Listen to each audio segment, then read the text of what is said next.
All right, this is a 00165 MacBook Air repair that I did just a few minutes ago.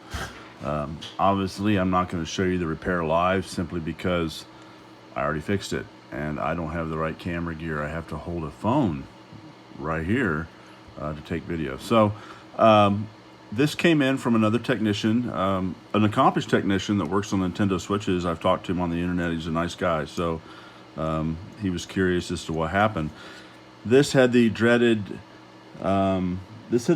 missing signal, which is the PM SLP underscore S4 underscore L signal, which is caused because the CPU was not sending the signal to turn on that rail on this chip. So that's a tough one for a lot of people because now you're dealing with the ins and outs of the digital on and off circuitry, and once you troubleshoot and you're missing that signal, you're stuck on missing that signal, and that takes you into here, and then you don't know what the hell to do. And these were some of the hardest repairs for me when I first started working on these boards. So usually what I do when I first hit these boards is I'm always afraid there's a CPU fail, which doesn't happen very much on the Airs, but I check resistance on the V-core rails.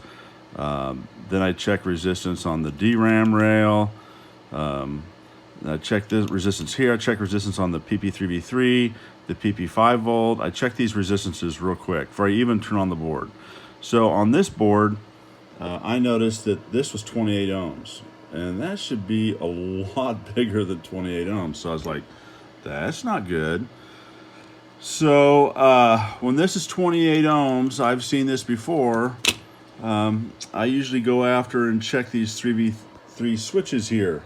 There's a bunch of them, and I just check resistance out of them here and here and here. I check those switches, and sure enough, this one was dead short. Now, when you get a short on one of these, that does not mean the 3v3 switch is your problem. It means it's something behind it is shorted. But these are pretty sensitive little rascals, and a lot of times they bite it. They take the fall and die as a result of that short. So I went ahead, and if you notice, there's some little blob of solder here, and there's a little blob of solder here.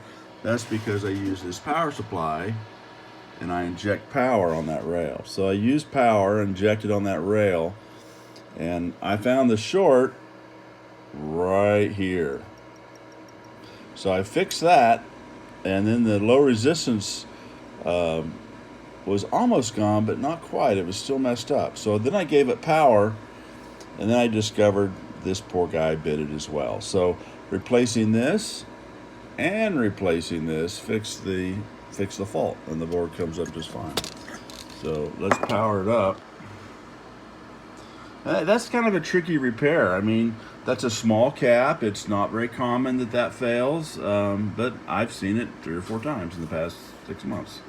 So let's fire it up, see what we get. And spin.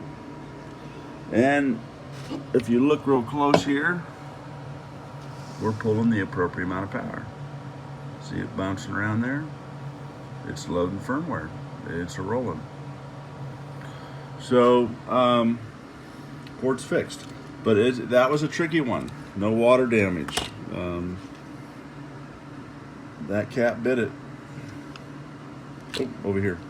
That cat bit it. That capacitor cooked that part right there. But the low resistance that I detected on the 3v3 rail was not because of the cap.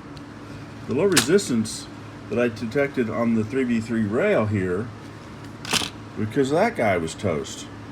So whenever one of these things are popped and the voltage output is wrong, you need to inject power and go hunting. And there it was.